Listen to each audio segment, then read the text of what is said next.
bullet there, all nickel alloy components in wells which are identified at the plant.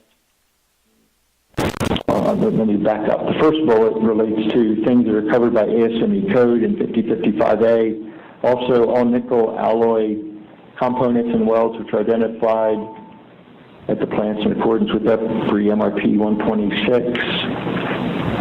And components that are susceptible to boric acid corrosion and may be impacted by leakage of boric acid from adjacent nickel alloy components described above.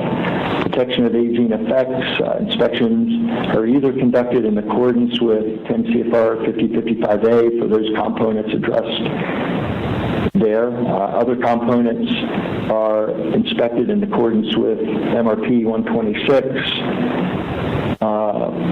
Let's see. We've added baseline inspections for susceptible nickel alloy bottom-mounted instrumentation nozzles, and also some baseline inspections for branch line connections, the CRDM, housings.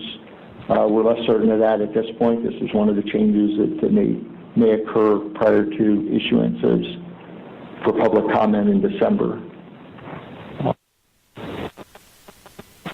And buried in underground piping and tanks, a slew of changes.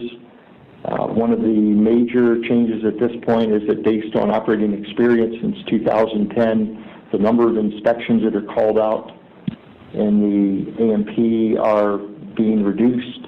I don't think we have too much detail on that in this presentation, but I think that is will be a very good efficiency change to the GAL lamp. In conclusion, licenses have been renewed for about 3/4 of the operating plants. Challenges for subsequent license renewal, technical issues, again, must be resolved by industry, and that includes adequate understanding of the aging and also demonstration of sufficiency of the aging management approaches. So you need to know what you need to look for and also be able to show that your proposed aging management is sufficient. And we will evaluate acceptability of the proposed resolutions. And I guess one thing that I would just make at this point, Robin mentioned about the when do you need to have all the answers? Do you need to have it for NRC guidance? Do you need to have it to submit an application? Do you need it before 60 years? And the Commission and an SRM made it fairly clear that we needed to focus on resolution of technical issues before reviewing applications. So we're sort of constrained by that a little bit. Does it need to be the final solutions, or does it need to be solutions that we believe provide us with reasonable assurance? And that really is the key part. The industry may not have all the answers, but as long as there are mechanisms in place to provide sufficient aging management based on what we know today, then that may be sufficient to give us reasonable assurance. And bottom line, we are preparing guidance on aging management for 80 years of operation. Draft guidance you will see in December 2015, and final guidance by May 2017. And that's it.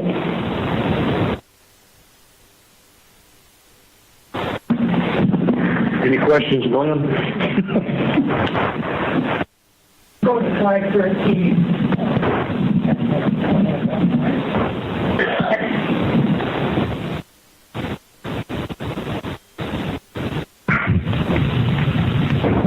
Way back. It's basically the so-called SLR technical issues as that one. Yes. In my interest, of course, is reactor vessels internals, high fluence effects. If I look at those three issues that are identified there, and I look at my MRP 227 alpha or MRP 227 Rev 1, we are addressing each of those issues. And in fact, we are looking for the aging effects that might arise from those issues. So what is the problem that we need to solve, I guess is my main question. And let me say also, I had gone back into the ENDA, in which I guess was the origin of these four issue groups. And I looked through the technical discussion on reactor internals. I didn't see anything in there that was not manageable by the activities that we already specify for reactor internals. And I'm just talking about PWRs right now. That's my discussion.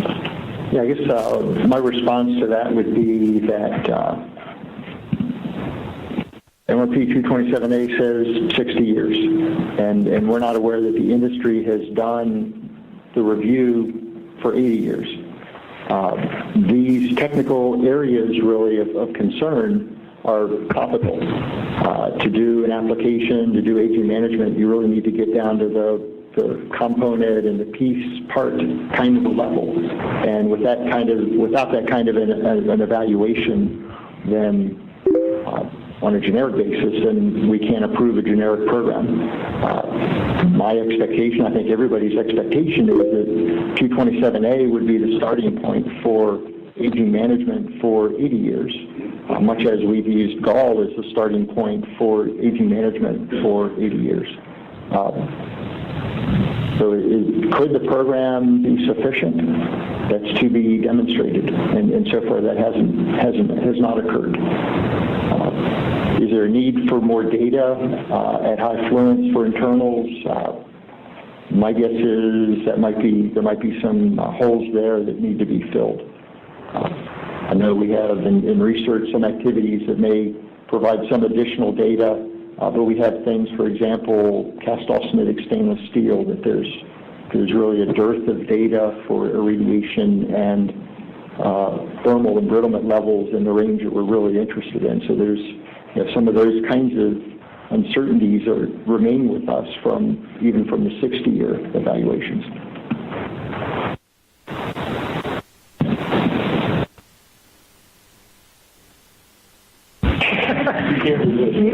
Well, I guess it may be worth a separate meeting to discuss the actual technical issues for, say, reactor internals, because we couldn't have a real full discussion in a meeting like this. I thoroughly agree with you. You talk about having a component-wise review, and that has been done, and the possible failure modes from the irradiation has already been addressed in some detail. So I'm still at a loss to figure out what you're looking for. Besides some assurance that the previous analysis is still good for 80 years. I'll be blunt. We're looking for a report that says this is considered 80 years of operation. And we have a hard time ignoring reports that say, under scope, this was for 60 years. But I think the simplest solution was call SLR will be out in December. MRP is looking at MRP 227. If they conclude that it's adequate for 80 years and have that rationale, that can be part of the public comment that's made when the GAL SLR comes out, and it could be proposed that MRP 227, whether it's Rev 1, 2, or whatever, be accepted. But that's got to play out in the process after the first of the year. I think that's exactly right.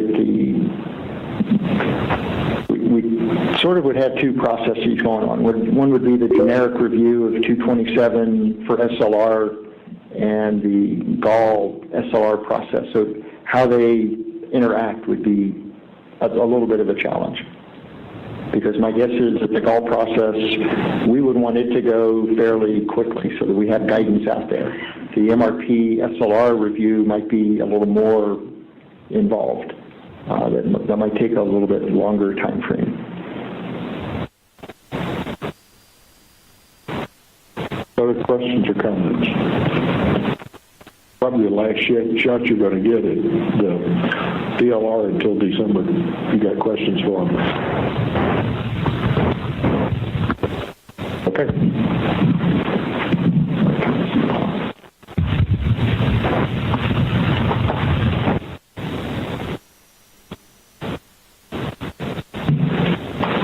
All right. We're going to open it up for Well, are there any additional topics for discussion or comment from here? Okay, and so I'm going to open up the phone lines for public comments. Are there any comments from members of the public to NRC staff about the discussion topics for today? This is Ace Hoffman. H. Hoffman? Yes. Yeah, you're very difficult to hear. Other people on the phone line have not been so difficult to hear. Are you on a speakerphone? Yeah, I'm off it now. Is that better? It's, yeah, a little bit. A little bit. All right, well, I only have a quick comment anyway. Earlier, somebody had said, what was the word? Analysis-based responses could be accepted under some cases. And my only question was, how are we going to ensure that those analyses are done properly? I know at San Onofre we lost the reactors because the analyses were not done properly. The computer codes were not properly used. So what is the basis for being sure that an analysis-based analysis is correct? That's my only comment. Thank you. I did not quite hear that. Can someone explain what's that? His question was, some of the things are accepted based on analytical analysis. What steps would be taken, or how would you assure that the analytical analyses were done correctly? Exactly. Thank you. My answer there is analyses are governed and subject to the requirements of 10 CFR 50 Appendix B, quality assurance program requirements that, the licensees have to fulfill those quality assurance requirements. So they have they're required to have procedures that describe how analyses are performed, to validate assumptions in the analyses and inputs to the analyses, to have a second review of analyses, qualification programs in place for how people are to perform, that are performing the analyses to prove that they're qualified to do the analyses. Descriptions in procurement documentation when they're buying analyses of the kinds of verification that needs to be performed, and then a corrective action program to look into cases where there have been errors discovered in analyses. And then the NRC on top of that has an inspection program that is a sampling program that looks at analyses occasionally. So there's a number of procedural and administrative steps in place to ensure quality of analyses. Does anyone else have any other kind of comment on that?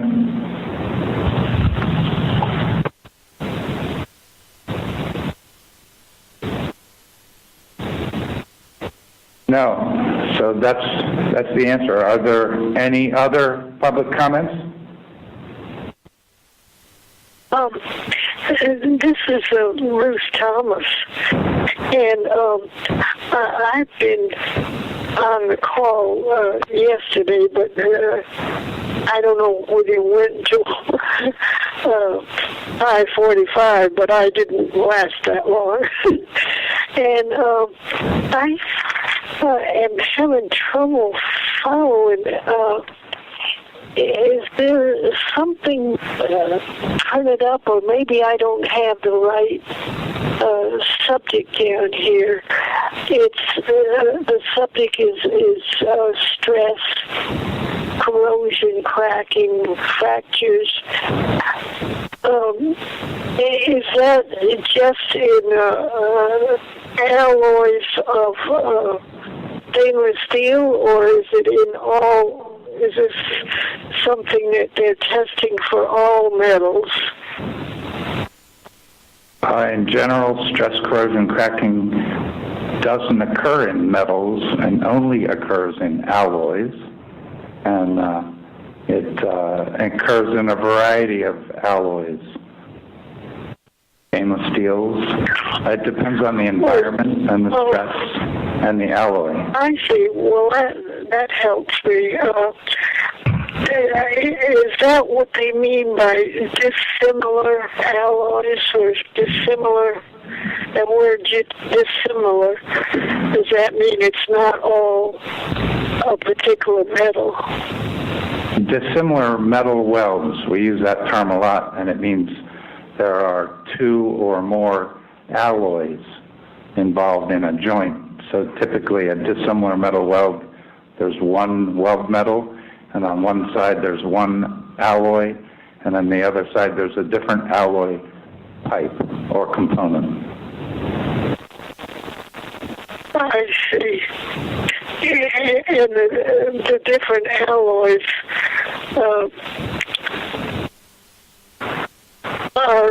some are more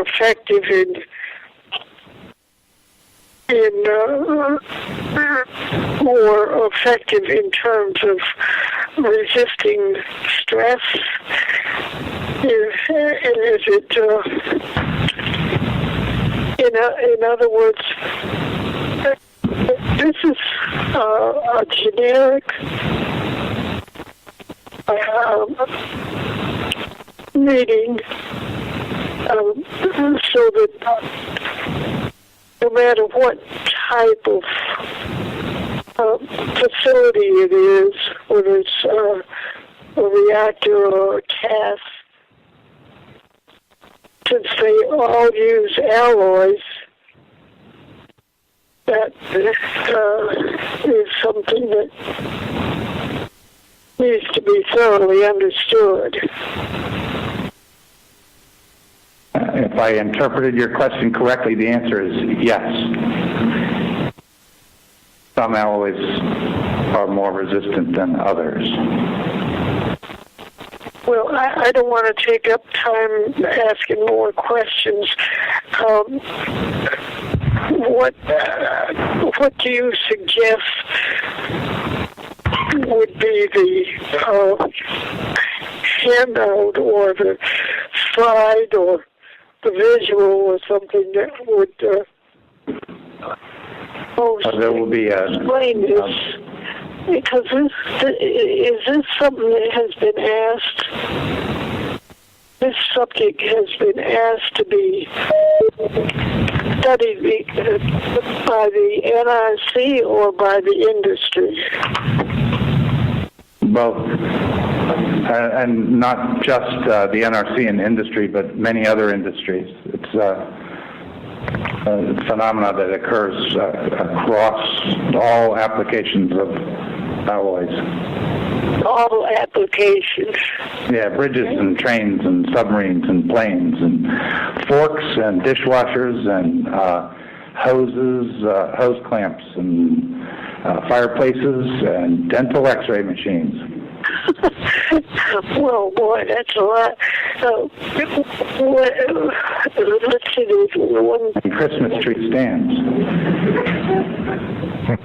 And I know it applies to casts. It doesn't apply to casts, typically. Or did you say casts or casks? Well, you know, canisters. Oh, big buckets. Yeah, it does. Dry storage or it could apply to that, but we're not talking about casks at this meeting. What about wells? Whales? Alloy wells. Oh, welds. Yes, absolutely. So it's got a connection with that, with the meetings that are being held on, what is it, 600 wells? You mean alloy 600 welds? Yes. Okay, thank you. And I have the contact person's name is Robert Hardy's. Yes, he's very competent. So who is this? Who's this speaking? It's Robert Hardy's. Thank you for the compliment. Does that conclude your comment? Yes, but what is your phone number or? The phone number is in the meeting notice. It's in the notice? Correct. And what is your name again? I'm hard of hearing. Yeah, you just told me what my name was. I'm the meeting contact. Oh, Robert Hardy? That's correct. Okay. Well, thank you. You're welcome. Are there any other comments from other members of the public?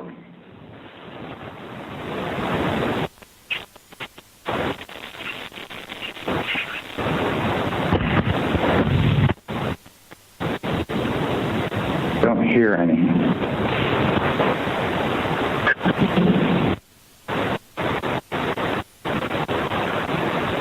All right, that concludes the public comment period.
Hello?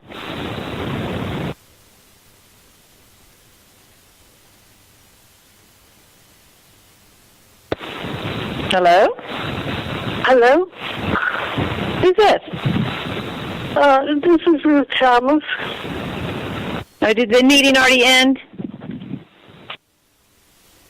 Oh, well, a lot of people dropped off. I don't know what, is this the end of the, or are they taking a lunch break, or? No, they must have ended the call already, but I thought they'd say they ended it. So they must have, because otherwise someone would be on the line. Oh, I see. So you were on the line like I was, and it's just that neither one of us dropped off? Actually, I called in because my phone died. I had to call back in on another phone. So, oh well. Have a good day, Ruth. Who is this? This is Erica. And Ace is here too. Hey, Ace. Hello. Yeah, of course my phone would die at the very end when I'm trying to ask a question. Doesn't that figure? Oh, gosh.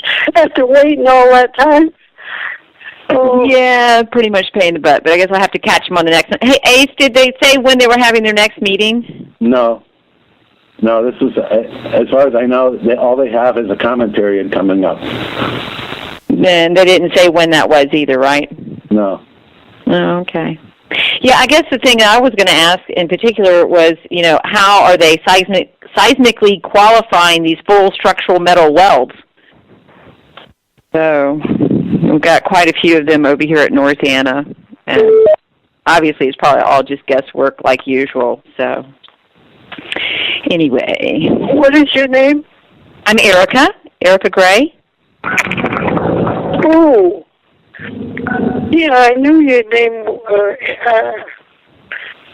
Well, it could have been Eric or something else, but nice to meet you. This is Ruth Thomas. Well, nice to meet you too, Ruth.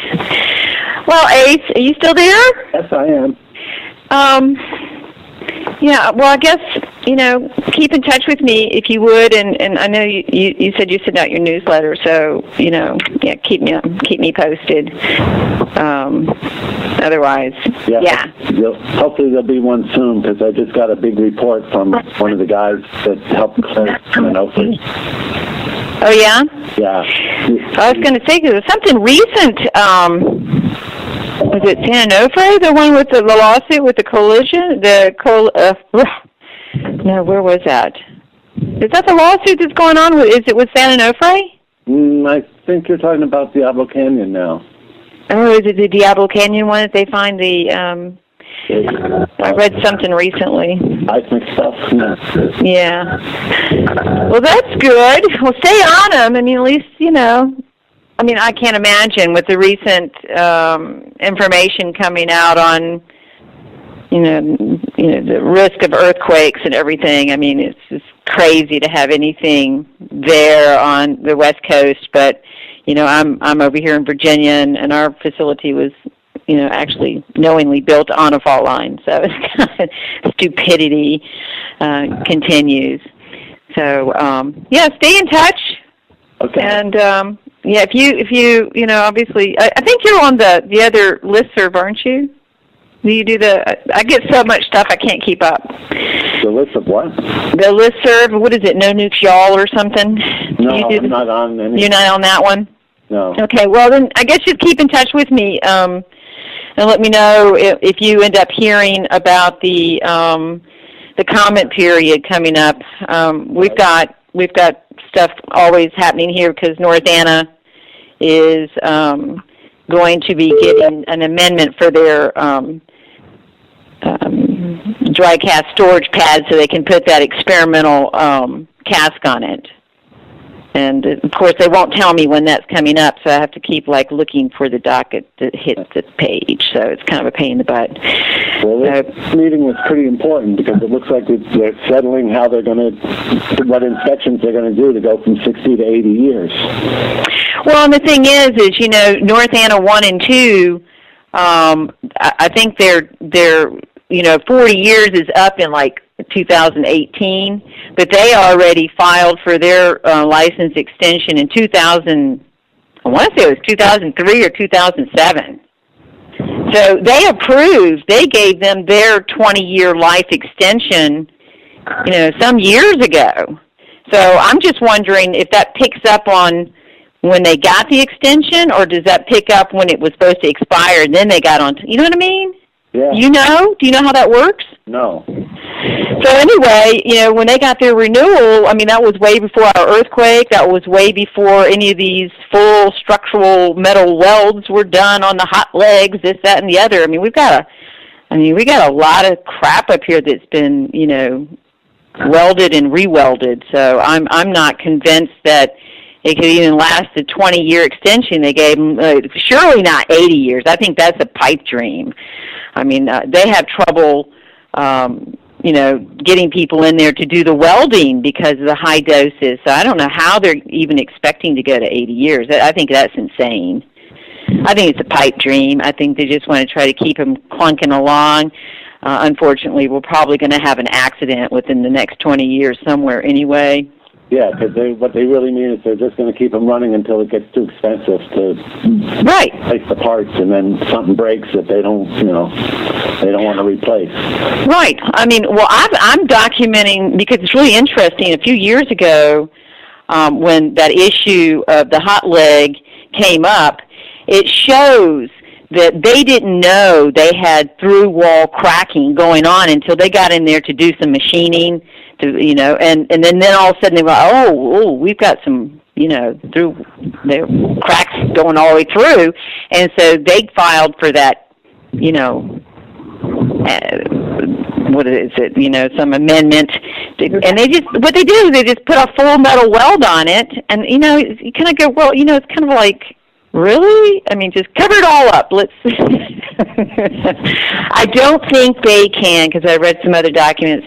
They cannot actually I guess, do their ultrasonic or whatever is testing, I think the welds don't allow them to really see through it anymore, from what I understand. So I don't even know how they're checking this stuff.